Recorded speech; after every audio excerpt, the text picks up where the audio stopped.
सबको नमस्ते और थैंक यू फॉर ज्वाइनिंग। हम गीता के 153rd एपिसोड पर हैं आज। 153 चैप्टर 9 20th श्लोक से आगे पढ़ेंगे। हमने 19 तक कर लिया है। कल मैंने आप लोगों के साथ गायत्री के ऊपर शेयर किया था, छोटा सा नोट अपना बनाया हुआ।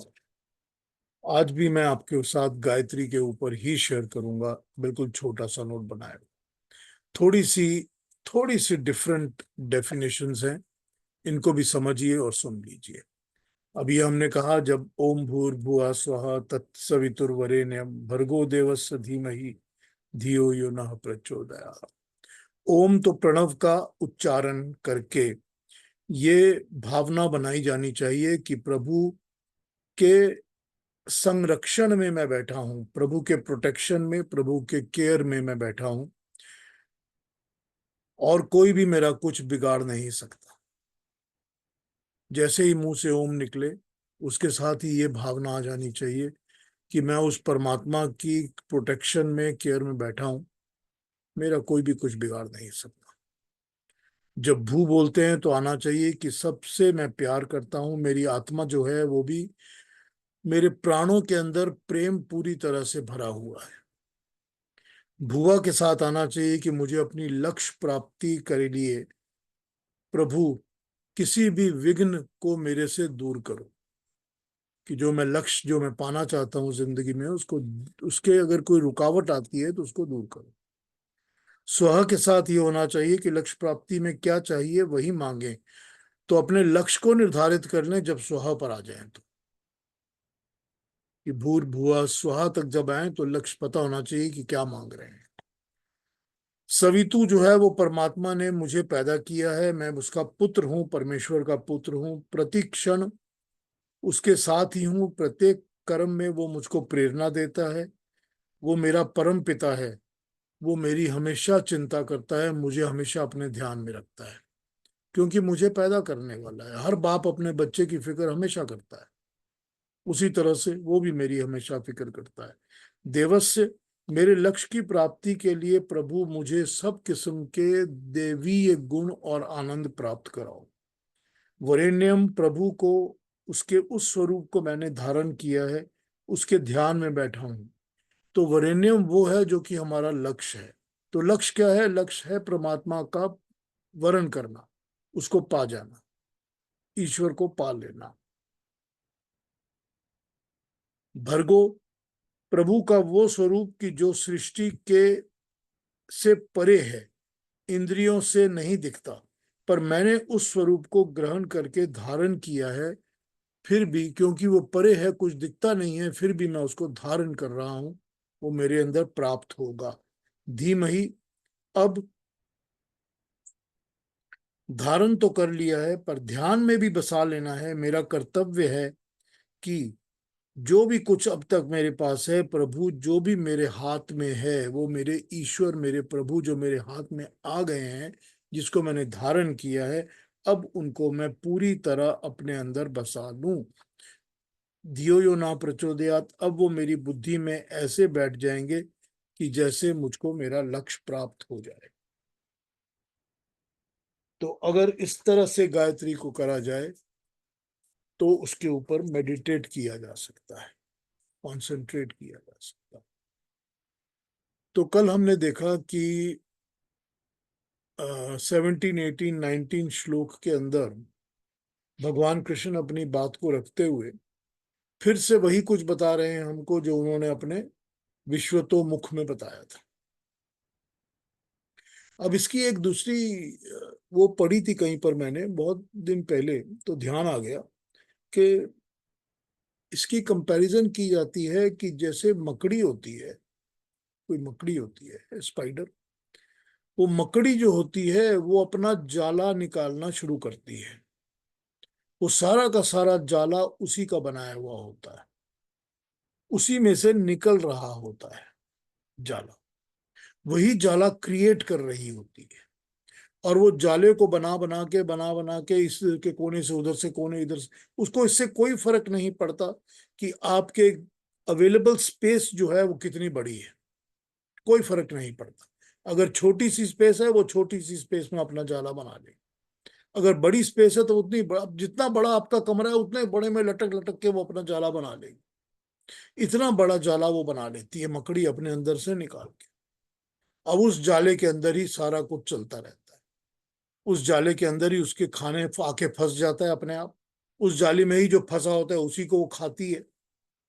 उस जाले में ही उसकी सारी जिंदगी उसी तरह बीतने लग जाती है और उछलती है।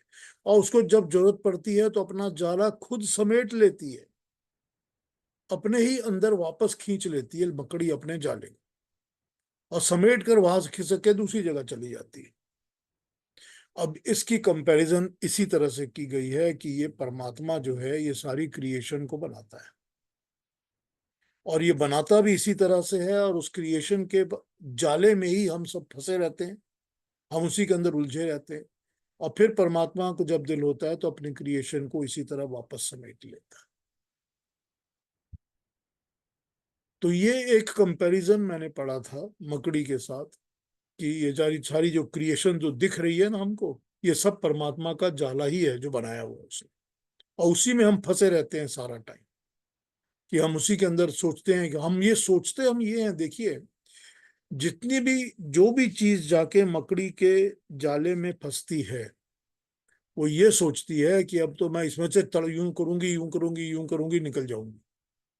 यही सोचती है ना, हर एक चीज, चाहे वो कोई कीड़ा है, चाहे मक्खी है, चाहे कुछ भी है। लेकिन होता क्या है?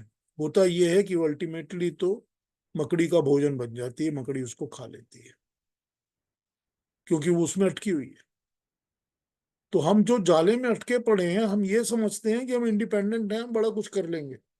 होना हमारा वही है एंड हमारा सबका वही है, क्योंकि हम उसकी कंजम्पशन में ही बैठे हुए हैं। हम भी कंज्यूम हो जाएंगे पूरे सिस्टम के अंदर। तो ये इस तरह से इन्होंने इसको कंपैरिजन किया हुआ था, जो मैंने पढ़ा था इसके ऊपर। तो मुझे ध्यान आया, सोचा आपके साथ बांटूं। ये थोड़ा डिफरेंट थॉट है, मगर समझना पड़ता है कि परमात्मा इसी तरह से सारी क्रिएशन को बनाता है, और जब उसका दिल करता है वो क्रिएशन को उसी तरह लपेट भी लेता है। तो अगर वो बनाता है इसी तरह, तो जैसे सब कुछ उसी में से निकला हुआ है, उसी में से आया हुआ है, और उसी में वापस समा जाएगा। तो मेरा मेरा और आपका और हमारा और तुम्हारा इसमें है क्या? कुछ भी नहीं है। हम कुछ लेके नहीं आते, कुछ लेके नहीं जाएंगे, सिवाय इसके कि अपने कर्म और कर्मों का फल अपने साथ लेके जाएंगे, और संस्कार लेके जाएंगे जो आत्मा के साथ चिपक जाएंगे। और तो कुछ लेके जाएंगे नहीं साथ। मगर हम इसी में लगे रहते हैं कि किससे कितना छीनो, इससे झपटो, उससे ले लो, उसका ले लो। हम सारी जिंदगी इसी चक्कर में पड़े रहते हैं। तो आगे बढ़ते हैं, आइए।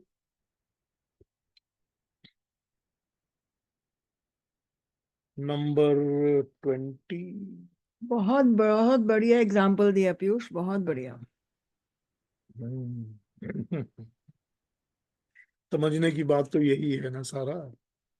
इसी तरह से लोग समझाते हैं ना इन बातों को।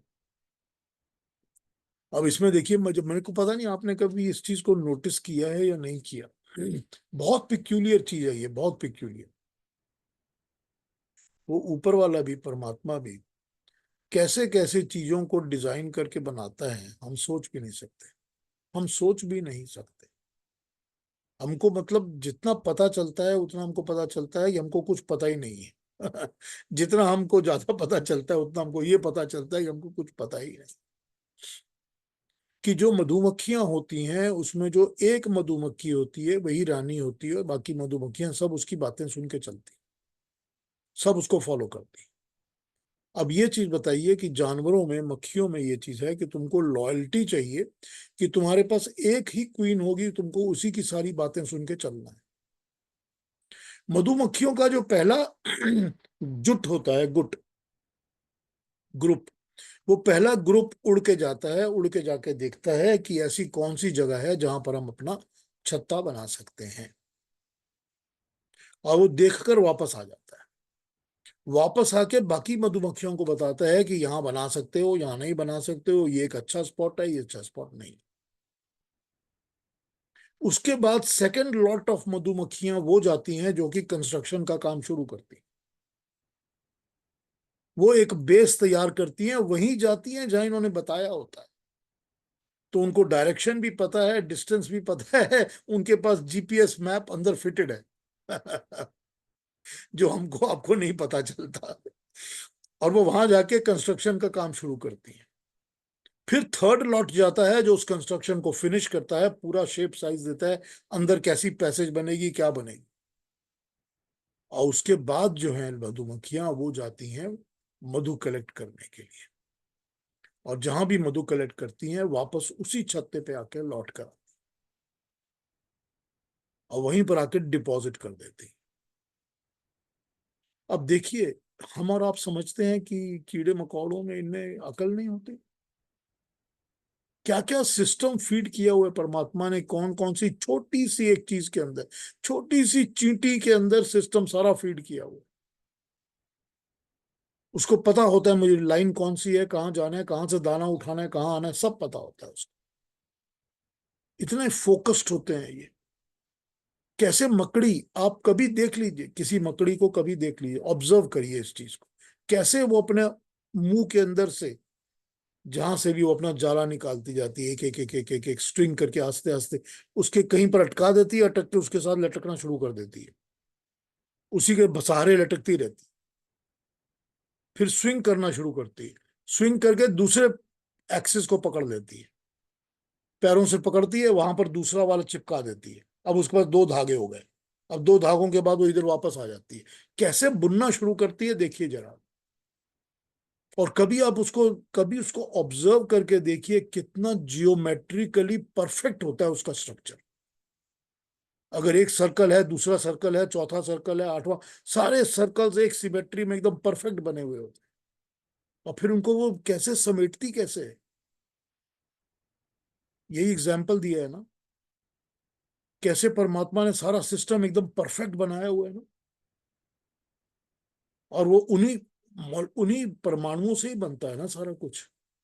सब तो एटम्स के साथ ही बना हुआ है ना। Everything is made out of those atoms. और वो एटम से ही सब अलग अलग चीजें बनी है, और किस तरह से वो वापस एटम में ही चली जाती हैं, सिमट जाती हैं और वैसे खत्म हो जाती हैं जैसे क्रिएट होती है। क्या अचरज की कमाल का काम है परमात्मा। जितना देखते हैं उतनी हैरानी होती है कि क्या चीज बनाई है उसने। अच्छा एग्जाम्पल है, इसमें कोई डाउट नहीं है, बहुत अच्छा एग्जाम्पल, हमको सोचने को मजबूर करता है कि इस चीज पर सोचो। तो ठीक है, हम सर्वतोमुख से इस पर आ गए थे बात करते करते, अगले श्लोकों पे आ जाते हैं। और हमने देखा था पिछले पिछले श्लोक में उन्होंने कहा था कि मैं ही सब कुछ हूं, मैं ही क्रिएटर हूं, मैं ही क्रिएशन के अंदर भी मैं हूं। तो किस तरह से तुम सब जगह सारी ये जो क्रिएशन तुमको दिख रही है, इस समय तुम मुझको कैसे देखोगे। How can you how can you seek me, मुझको कैसे इसमें ढूंढोगे, कैसे पाओगे। तो मैं दिखता तो किसी को हूं नहीं।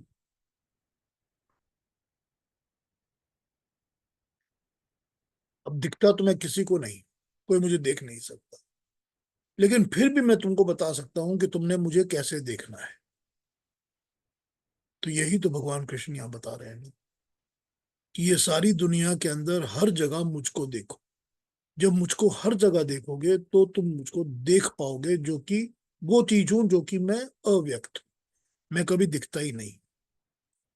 पर इन चीजों में से जो व्यक्त चीजें हैं उनमें से मुझे तुम ढूंढ सकते हो, उन्हीं में मुझे ढूंढ लो।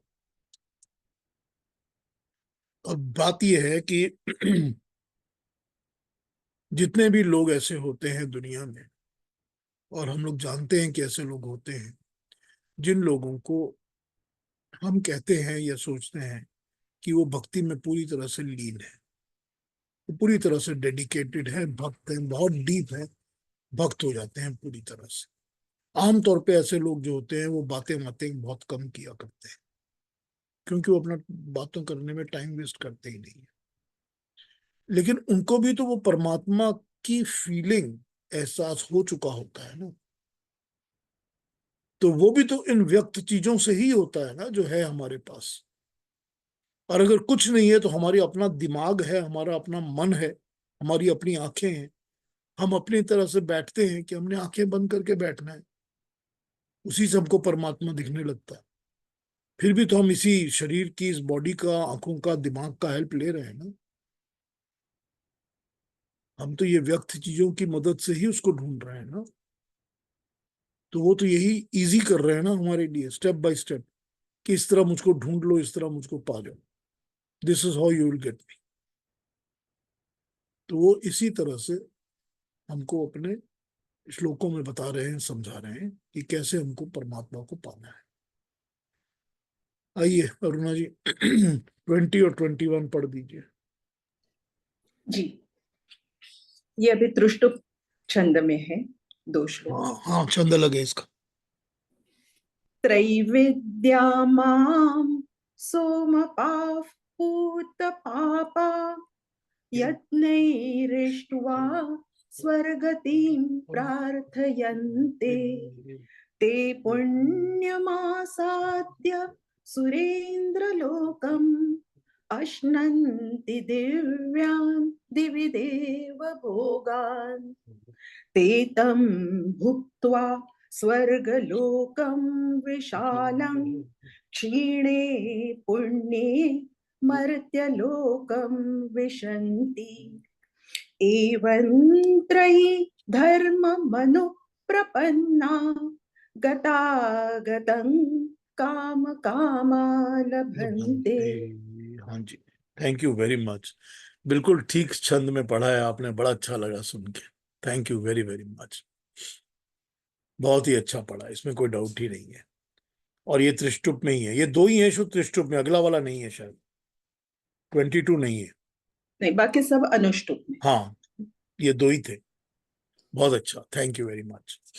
क्या कह रहे हैं ये 20 में कह रहे हैं कि तीनों वेदों को जानने वाले, सोम रस का पान करने वाले, पाप से रहित कर्मकांडी लोग यज्ञों द्वारा मेरी उपासना करते हुए स्वर्ग प्राप्ति की प्रार्थना करते हैं।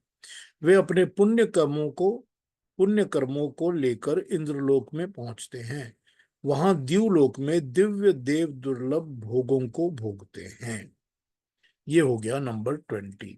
त्रय विद्या, 3 किस्म की विद्या। त्रय विद्या, तीनों विद्याओं को जानने वाले, सोमपाह, सोम रस को पीने वाले, पूत पापा, पाप रहित, यज्ञों के द्वारा यज्ञई, इष्टवा, अपने इष्ट की, यजन की पूर्ति के लिए, स्वर्ग गितम, स्वर्ग प्राप्ति को, प्रार्थयन्ते, प्रार्थना करते हैं, पाने की प्रार्थना करते हैं, पुण्यम, पुण्य कर्म को, आसाद्य, साध कर, लेकर, सुरेंद्र लोकम, अच्छे इंद्र लोक में, सुरेंद्र लोकम, सुरों के, इंद्रों के लोक में, अशंति, खाते हैं, भोगते हैं, दिव्यान, दिव्य, दिवी, स्वर्ग में, देव भोगान, देवों के भोगों को। 21 कह रहा है वे उस विशाल, लेकिन परंतु वे उस विशाल स्वर्ग लोक का आनंद भोग लेने के बाद, जब उनका संचित पुण्य क्षीण हो जाता है, समाप्त हो जाता है, तब फिर मर्तलोक में आ जाते हैं। इस प्रकार तीनों वेदों की शरण में आने वाले ये कर्मकांडी लोग कामनाओं की कामना करते रहने के कारण कामः कामा, कामा कामा, जन्म मरण के चक्कर काटा करते हैं। अनुप्रपन्ना, शरण में आए हुए, विशंति, पहुंचते हुए, कामा कामा, कामनाओं की कामना करने वाले। देखिए अब ये क्या कह रहे हैं, चलिए इसकी दूसरी ट्रांसलेशंस पढ़ते हैं, फिर इस पर आ जाता हूँ, समझाने पे आता हूँ, बड़ा इंटरेस्टिंग है ये।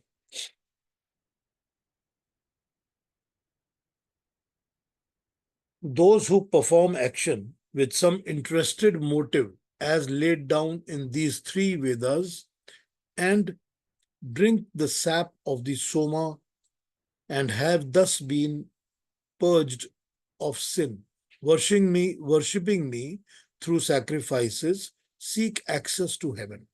attaining Indra's paradise as a result of their virtuous deeds. They enjoy the celestial pleasures of God in heaven.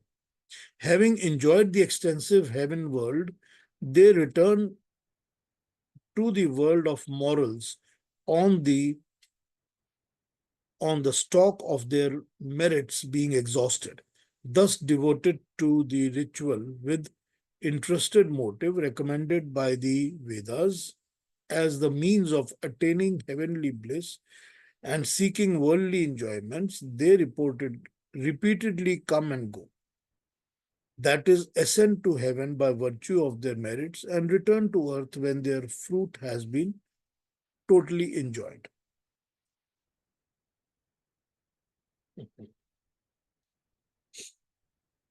एक और, दो और।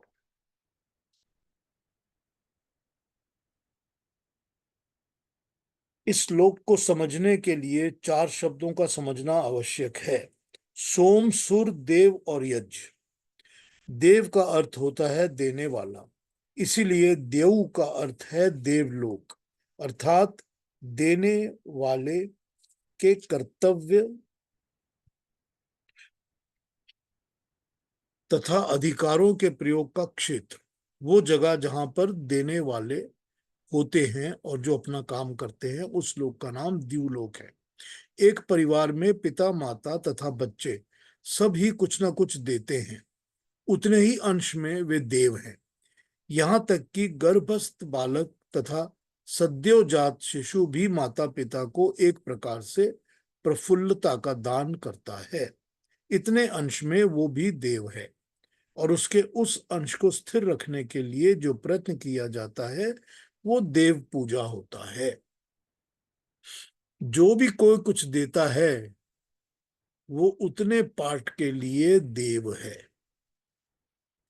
जो नया बच्चा पैदा होता है वो पैदा होते ही जो खुशी बांटता है वो खुशी बांट रहा है, वो खुशी बांटने का देव है, उतनी पार्ट तक तो वो देव है। ठीक, तो हर इंसान, हर दुनिया में जो चीज बनती है वो कुछ ना कुछ देती है। और जब उस देने वाली चीज की, वस्तु के या आनंद प्राप्ति की तरीके की संरक्षणा होती है, उसके लिए, उसको बचाने के लिए कुछ किया जाता है ताकि वो सुख मिलता रहे, ताकि हमको जो मिल रहा है वो मिलता रहे, वो हो गई देव पूजा। तो जो भी देव चीजें इस दुनिया में हमको देते हैं, जब हम उसको रख के बचाना चाहते हैं तो हम उसको करते हैं देव पूजा। तो हम उसी को याद करते हैं, स्मरण करते हैं, अच्छे काम करते हैं ताकि हमको वो फिर से मिले। तो ये हो गई देव पूजा।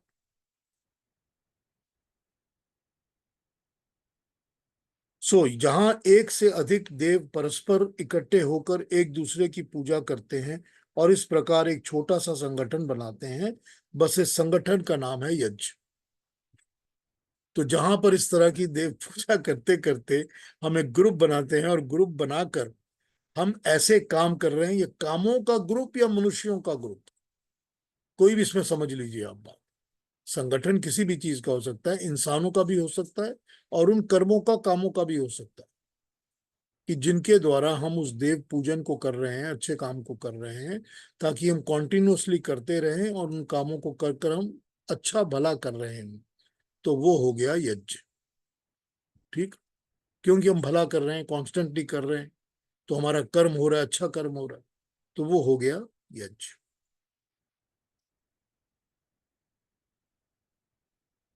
संसार में सबसे छोटा किंतु महत्वपूर्ण में कदाचित सबसे बड़ा संगठन, महत्व में बड़ा लेकिन वैसे छोटा संगठन दंपति का है, हस्बैंड वाइफ का है।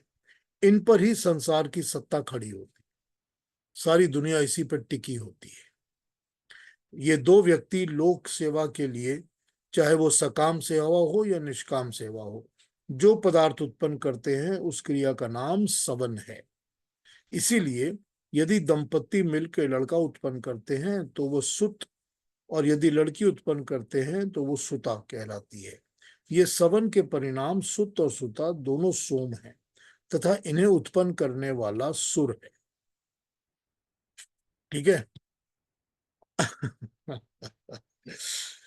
जो भी हम यज्ञ कर रहे हैं, अच्छा काम कर रहे हैं, उसमें हम जो भी पैदा करते हैं, वो सारा कुछ जो हम उसमें उत्पन्न कर रहे हैं, उन कर्मों को करके सेवा पैदा कर रहे हैं, कोई और चीज कर रहे हैं, खाना पीना कर रहे हैं, लोगों के भले के काम कर रहे हैं, जो भी कुछ कर रहे हैं, वो सारा ही सारा का सारा कुछ जो है, जो उत्पन्न हो रहा है, वो सब सोम है।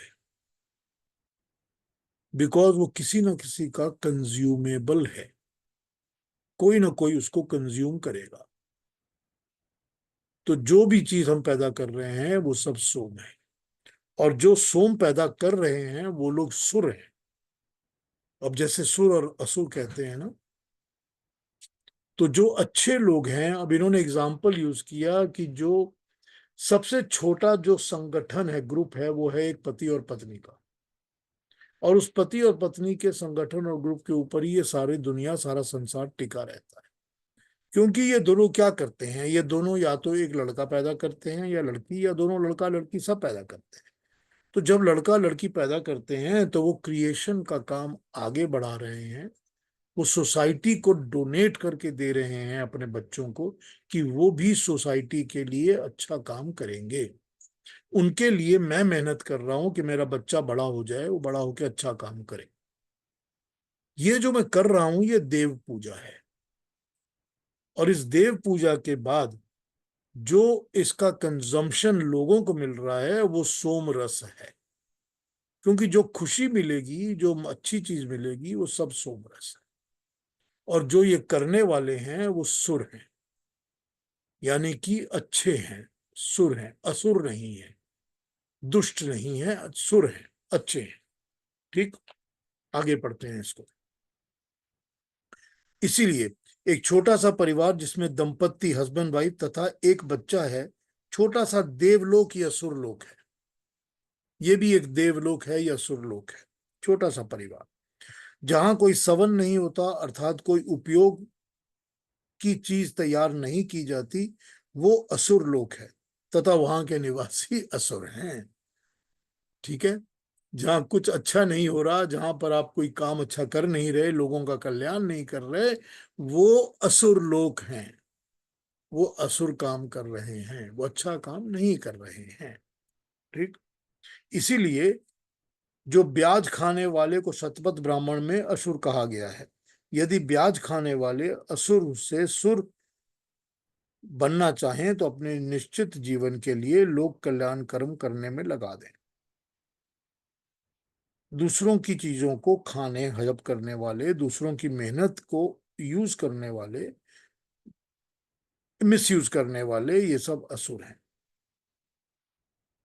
इनके संगठन को असुर यज्ञ कहा जाएगा। अब जब ये सारे सुर लोग जो सवन का काम कर रहे हैं और अच्छे काम कर रहे हैं, तो ऐसे लोग जिनका सुर लोक बना हुआ है, जब ऐसे लोग मिलकर एक साथ काम करना शुरू कर देते हैं तो वो सुरेंद्र लोक हो जाता है। ठीक है।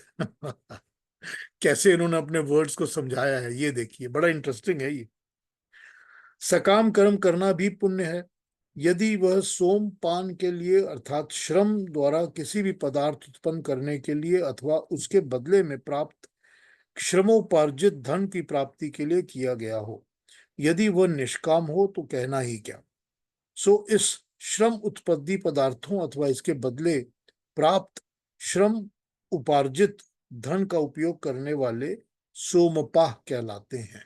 सोमपाह, जो सोम को पीते हैं और धन जो भी उत्पत्ति करते हैं, वो अच्छी चीज उत्पन्न करते हैं, वो सोमपा होते हैं। चाहे अपने लिए करते हैं और चाहे लोगों के लिए करते हैं। अगर वो लोगों के लिए करते हैं, निष्काम करते हैं, तो कहना ही क्या, बहुत ही अच्छा है। ठीक है, ये तीन प्रकार के लोग होते हैं। नया नया ज्ञान सवन करने वाले वैज्ञानिक अर्थात ऋग्वेदी लोग, नई नई रसायन कला कृतियों को उत्पन्न करने वाले सामवेदी लोग, और संगठन का संचालन करने वाले यजुर्वेदी लोग।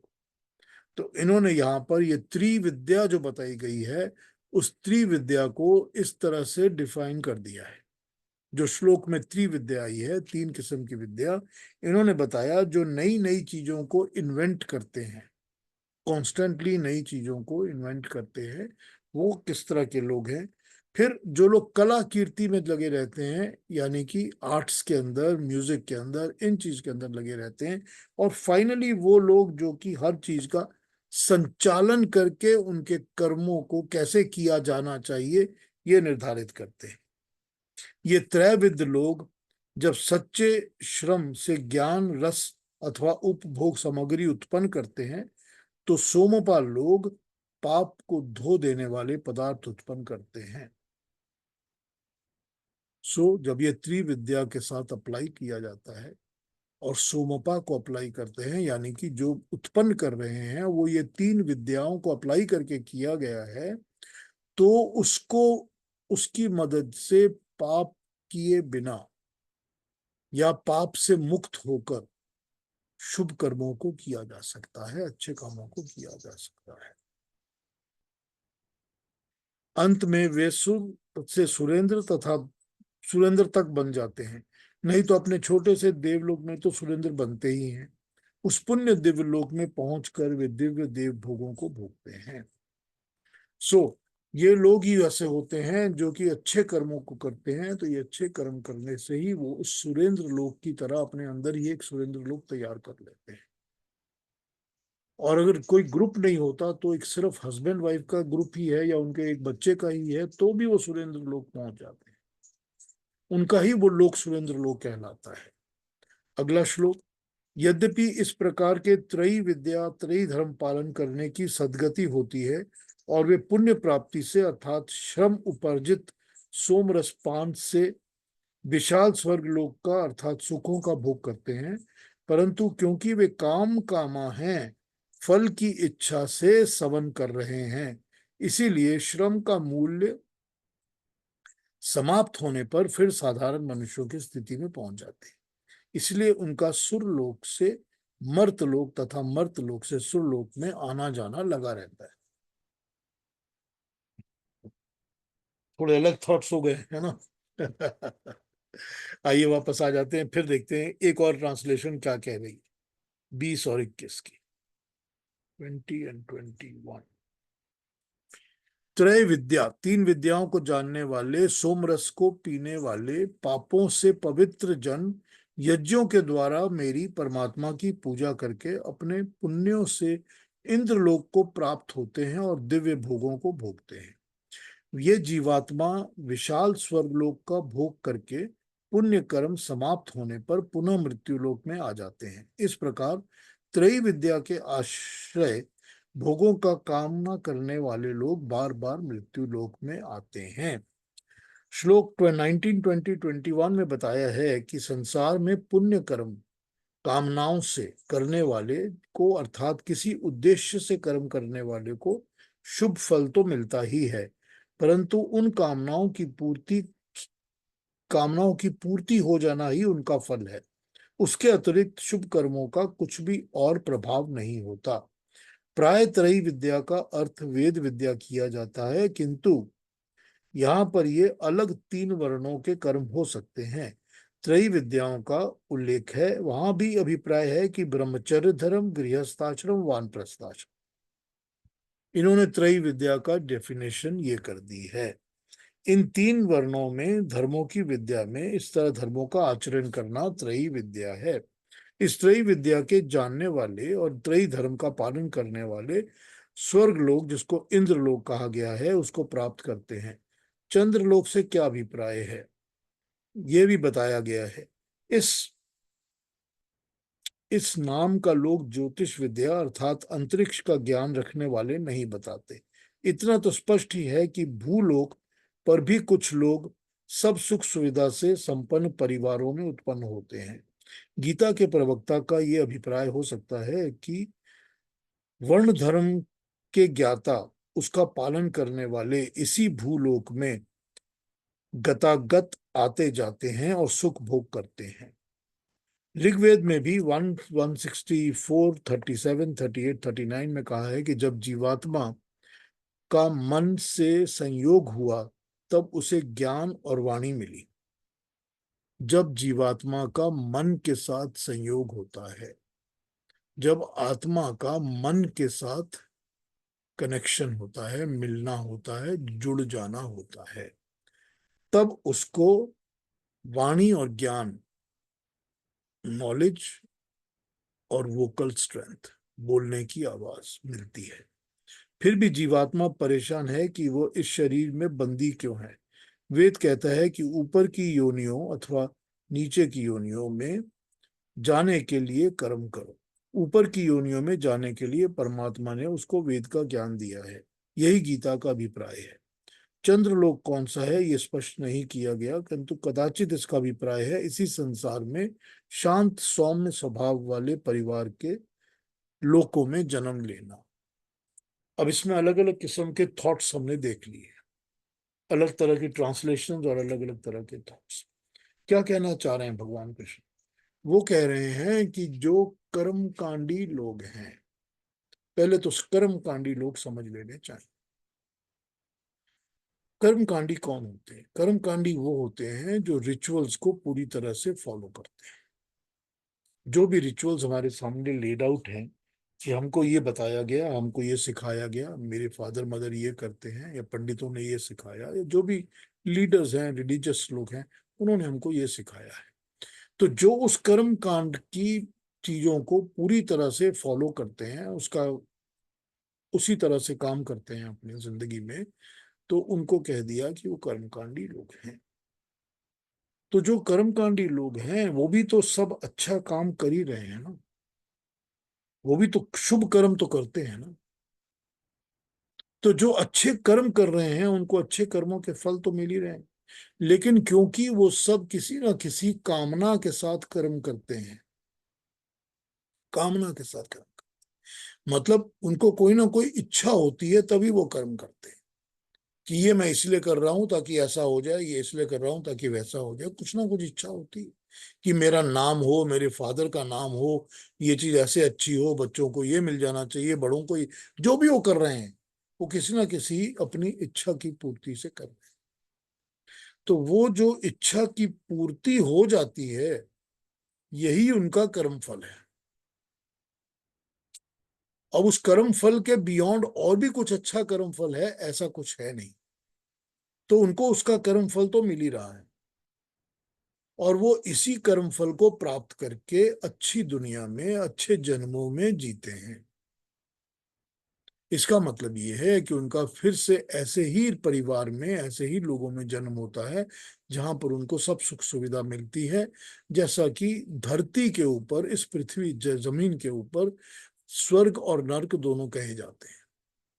कि खराब जन्म जिनको मिलता है, बुरा जन्म जिनको मिलता है, उनकी नरक में जन्म होता है, जिनको अच्छा जन्म मिलता है उनका स्वर्ग में जन्म। तो ये लोग बार बार इसी तरह से स्वर्ग पे अपने इसी जन्मों को भोगने के लिए आते जाते रहते हैं। लेकिन इनमें से भी वो लोग जिनको की बहुत लंबे टाइम तक अच्छे जन्मों की प्राप्ति होती है, उनका भी जो शुभ कर्म है, शुभ कर्मों के लिए मिले हुए जन्मों की भी एक लिमिट या सीमा है। वो जब पूरा हो जाएगा तो फिर उनका नॉर्मल जन्म फिर से हो जाएगा।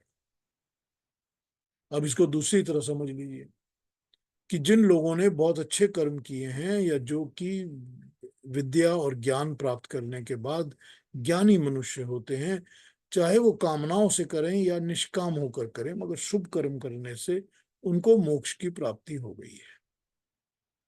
वो दोबारा इस दुनिया में जन्म नहीं लेंगे, दोबारा पैदा नहीं होते। अगर ऐसा भी समझ लिया जाए तो भी वो जब जहां भी जाएंगे मोक्ष की प्राप्ति करेंगे, वहां भी तो एक मोक्ष की समय सीमा है कि तुम्हारा कर्म फल जब पूरा हो जाएगा तब तो और नहीं बचेगा ना कर्म फल, तब तो और अच्छा कुछ बचा नहीं ना मिलने के लिए। तो फिर दोबारा मर्तलोक यानी कि ये वाली दुनिया जहां पर दोबारा आना जाना पड़ेगा। मर्तलोक इस दुनिया को कहते हैं जहां पर मृत्यु होती है, अमृत नहीं होती। जहां अमृत नहीं होती, मृत्यु होती है, उसको मर्तलोक कहते हैं। या मृत्यु वाला लोग कहते हैं। जहां पर मृत्यु नहीं होती वो अमृत है। अमृत जिसमें मृत नहीं होता। तो जहां पर भी मृत्यु है वहां पर भी वहीं पर मरते लोग हैं। तो फिर दोबारा इस दुनिया में जन्म तो लेना ही पड़ेगा जब उसकी अवधि पूरी हो जाएगी। अब यही आ गया, कई जगह बताया गया है कि जो मोक्ष की प्राप्ति भी होती है उसकी भी एक लिमिट होती है। उतनी ही लिमिट होती है जितना कि कर्म फल के हिसाब से होनी चाहिए। जब वो पूरी हो जाती है तो दोबारा इसी नॉर्मल जीवन में जन्म लेना पड़ता है। अब इसकी ये एप्लीकेशन देख लीजिए जो इन्होंने समझाई है कि जो लोगों को अच्छी जन्म मिलते हैं, यानी कि धरती पर, पृथ्वी पर ही स्वर्ग का जन्म मिलता है। क्या होता है हमारे अपने लिए, आपके लिए, सबके लिए सोच के देख लीजिए कि ऐसे माता पिता मिलते हैं जो कि अच्छे माता पिता हैं। ठीक। जो अच्छे पिता हैं, अच्छी माँ है, जो मतलब अपनी तरफ अपने तरीके से हमको अच्छी तरह से जीवन दे सकते हैं, हमारा लालन पालन ठीक करते हैं, खाना पीना हमको ठीक मिलता है, कपड़ा लत्ता मिलता है, एजुकेशन प्रॉपर मिलती है, विद्या प्रॉपर मिलती है, माँ बाप हमारा ख्याल रखते हैं, बहुत प्रेम करते हैं। ये सब क्या है? ये जो बहुतायत मिलती है ना कि हमको, इंसान को, हमको तो कोई तकलीफ कभी हुई नहीं। ऐसा तो कभी हुआ नहीं कि खाने को रोटी नहीं मिली। ऐसा भी नहीं हुआ कि पत्थर की जमीन पर ही सोना पड़ता है। तो जो भी चीजें मिलती हैं ना, जब ऐसी फैमिली मिलती है जहां पर इस तरह के पेरेंट्स मिलते हैं और इस तरह की चीजें मिलती हैं, तो वो जो एक दुनिया है वो ऑलरेडी एक स्वर्ग लोक है। वो ऑलरेडी एक हेवनली लाइफ है। वो आपको जमीन के ऊपर ही हेवन मिल रहा है। तो ये जो जमीन के ऊपर हेवन मिल रहा है, ये हेवन भी मिलने की तो एक सीमा है ना, लिमिट। अब ये हो सकता है, इस चीज को आप अप्लाई करके देखिए प्रैक्टिकलिटी के साथ कि जन्म तो हो गया बड़ी अच्छी फैमिली में, बड़ा कंफर्टेबल, बड़ी ही सुख सुविधा की जन्म, सब कुछ ऐसा हो गया। मगर उसमें हुआ क्या? 10 साल तक ऐसा चला, फिर पिताजी की भी डेथ हो गई, माताजी भी अलग हो गई, फिर ये भी नहीं रहा, वो भी नहीं रहा, खत्म हो गया सारा कुछ, मट्टी जमीन पर आ गया एकदम। ठीक। उसके बाद प्रॉब्लम की जिंदगी शुरू हो गई और फिर तकलीफों की जिंदगी चलने लगी। तो क्या हुआ? वो जो पुण्य कर्मों का एक लिमिट थी, कर्म फल की जो सीमा थी, वो सीमा पूरी हो गई, उसके बाद नॉर्मल जिंदगी शुरू हो गई। बुरी ही होगी कि बुरी शुरू होगी ऐसी जरूरत नहीं है, ये जरूरी नहीं है। तो ये हो सकता है कि सारी की सारी जिंदगी, सारी उम्र जो है वो बड़ी सुख सुविधा में बड़े आराम से निकल गई, लेकिन उसके बाद अगली जन्म जो होगा, ठीक है, हो सकता है अगले 7 जन्म, 8 जन्म, 25 जन्म बहुत सुख सुविधा वाले हैं, मगर उसके बाद भी तो एक नॉर्मल लाइफ में आना ही पड़ेगा। क्योंकि जो कर्म फल हैं और उनसे मिलने वाली सुविधा है, उसकी एक सीमा है, उसकी एक लिमिटेशन है। जब वो पूरा हो जाएगा तब वापस नॉर्मल जिंदगी में, जिसको इन्होंने कहा कि मर्त लोग, नॉर्मल लाइफ में आना ही पड़ेगा।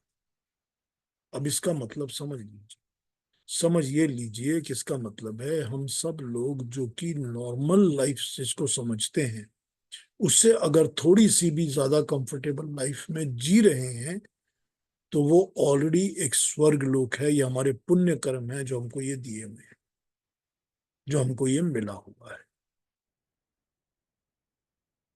अब इस तरह से इसको डिफाइन करके देख लीजिए तो पता चल जाएगा कि जो भी अच्छे कर्म करने वाले हैं, उनका जो भी कर्म फल होता है उसकी भी एक सीमा, एक लिमिट निर्धारित होती है कि हर चीज की इतनी पीरियड या इतना क्वांटिटी ये मिलने वाली है।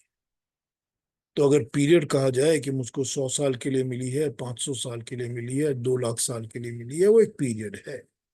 और सीमा कितना मिलेगा, ये भी एक सीमा है। तो यही बात है ना कि परमात्मा अपना जो न्याय व्यवस्था है उसका वो पूरी तरह से 100% स्टिक करके उसको फॉलो कर। तो ये सारी की सारी बातें बताई जा रही हैं क्योंकि ये परमात्मा की न्याय व्यवस्था है। अब ये बताने के बाद वो शायद, मैंने अभी देखा नहीं अगला श्लोक, तो हो सकता है कि अगले श्लोक में ये बताएंगे कि लेकिन जो मेरा भक्त होता है, जो निष्काम कर्म करता है, जो कामनाओं के साथ काम नहीं करता, कामनाओं के साथ यज्ञ नहीं करता, अच्छे कर्म करता है पर कामना के साथ नहीं करता, और जो मुझको ही सब कुछ अर्पण करके देता है, उसके मोक्ष की अवधि बहुत लंबी होती है, उसको वापस नहीं आना पड़ता। तो ये कंपैरिजन के लिए, ड्रॉ करने के लिए वो आपको बता रहे हैं अच्छे लोगों की बातें जो कि शुभ कर्म करते हैं, और शुभ कर्म करने के बावजूद वो शुभ कर्म कर करके भी वो अच्छे श्लोकों को भोगते हैं, और फिर उनको भी दोबारा आना पड़ता है क्योंकि वो लिमिट खत्म हो जाती है टाइम की, क्योंकि उन्होंने कामनाओं के साथ कर्म किए हैं, उनकी कामनाओं की पूर्ति के लिए उन्होंने कर्म किया। चाहे कुछ भी कामना हो, चाहे सिर्फ इतनी हो कि मेरा नाम होना चाहिए, ये भी तो एक कामना है ना, तो वो भी पूरी हो जाएगी। लेकिन जिन लोगों ने बिना कामनाओं के ही सारे अच्छे कर्म किए हैं, उनकी बात अलग, तो वो अगले श्लोकों में शायद करेंगे। यहाँ तो वो इतना ही बता रहे थे। कुछ पूछना हो तो पूछिए, कुछ कहना हो तो कहिए। अलग अलग थॉट्स पे बात हुई है आज, काफी सारी अलग अलग किस्म की बातें हो गई, बहुत सारी। कुछ भी पूछना हो, बताना हो, बताए। चलिए, कोई क्वेश्चंस हो या कोई कमेंट्स हो या कोई चीज दोबारा समझनी हो, पूछ लीजिए।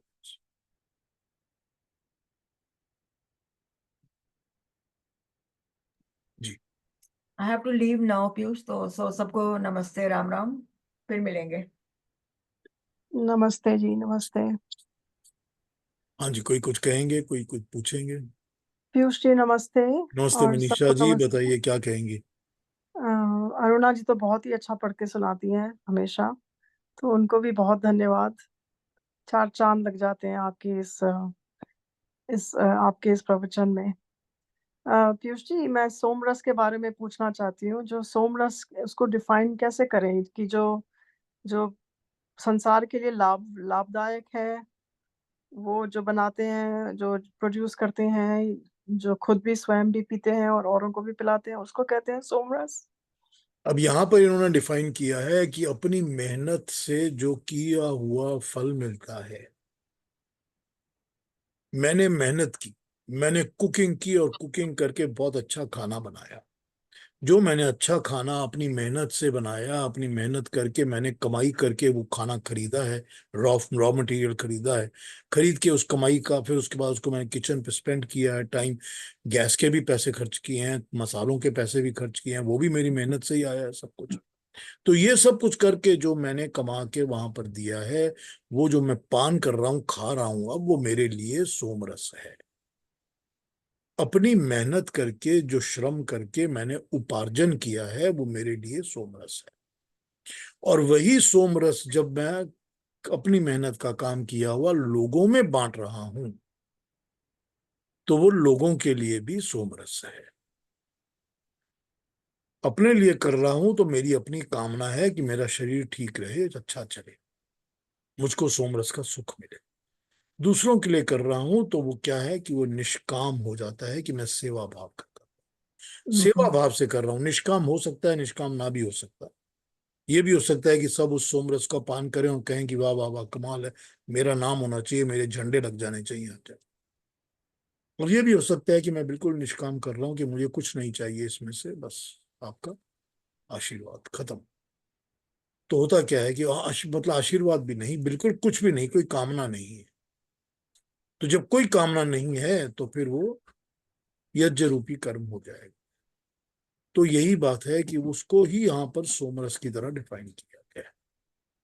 तो एक और तरीका कहने का यही हुआ कि जैसे कि आप यज्ञ करते हो और उसमें आप आहुति देते हो और उससे फिर भला करते हो, यही हुआ ना, इसका भी एक और अर्थ भी।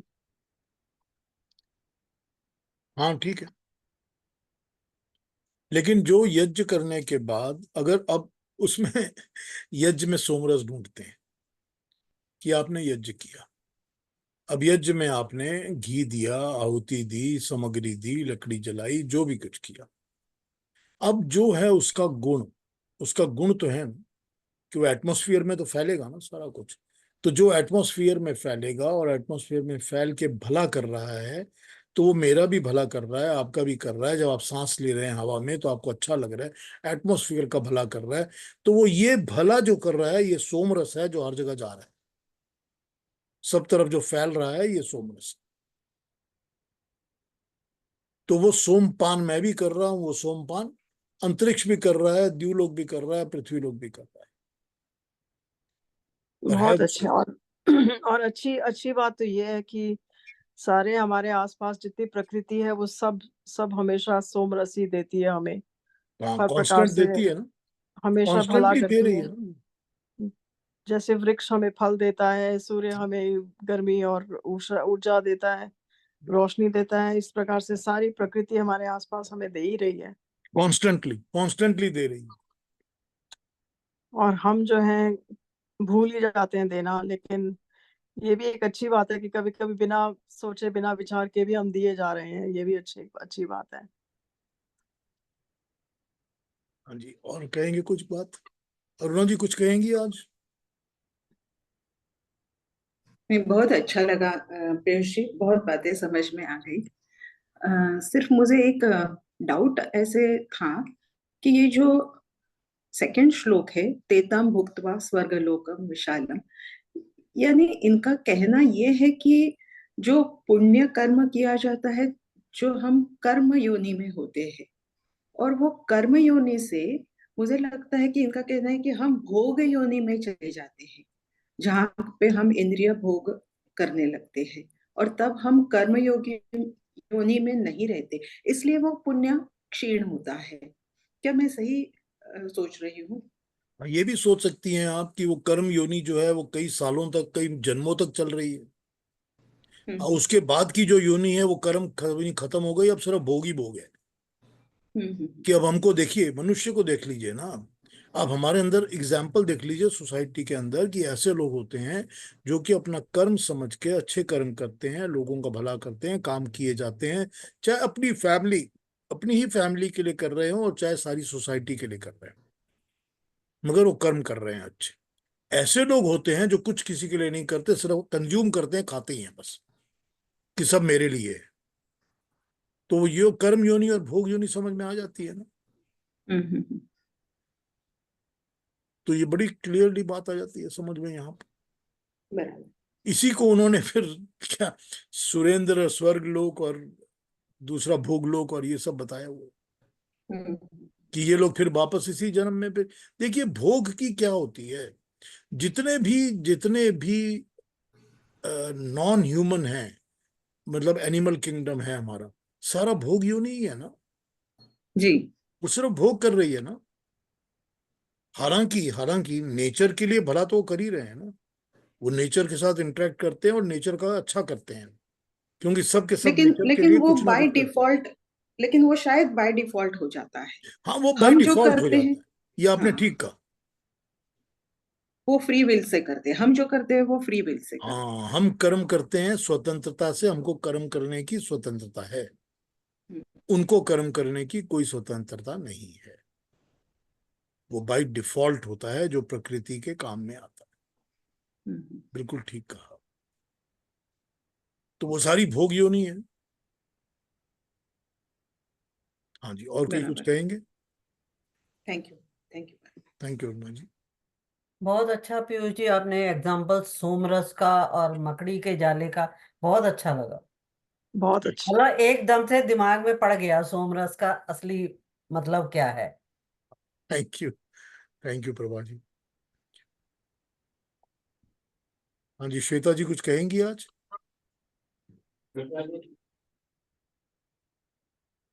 जी सर। कहिए।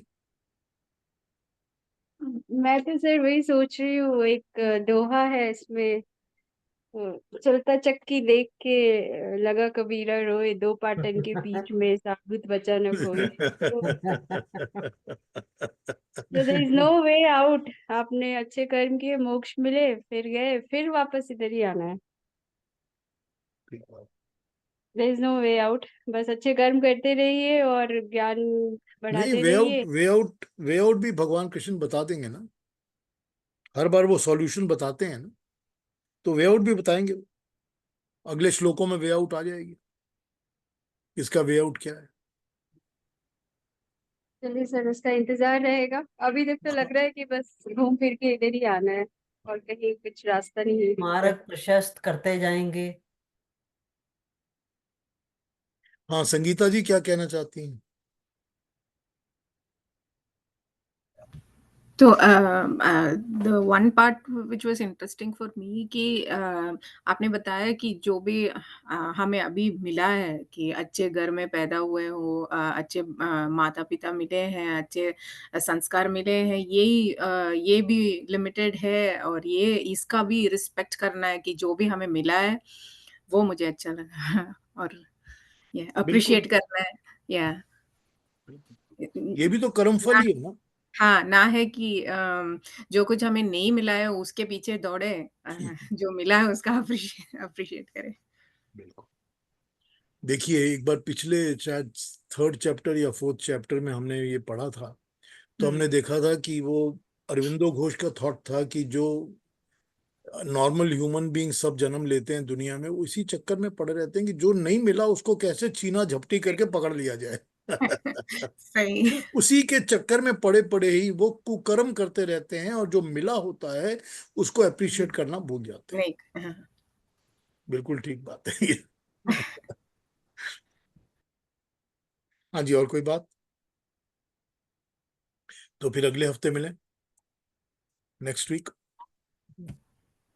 तब जी, तक सबको बहुत नमस्ते, धन्यवाद पीयूष जी। सबको नमस्ते, नमस्ते। सबको प्रणाम, नमस्ते thank you sir. Very much. Next week next नमस्ते। संडे, ठीक है ना?